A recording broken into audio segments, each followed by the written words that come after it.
Dahil puso ko'y nasanay na palaging ikaw ang nais makita.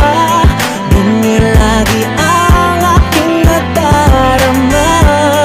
At bakit ikaw ang siyang minahal, ang aking inibig ng tunay?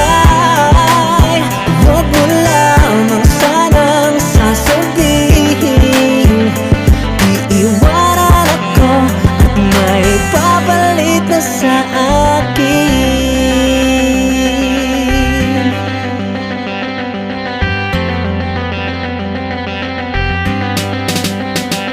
Huwag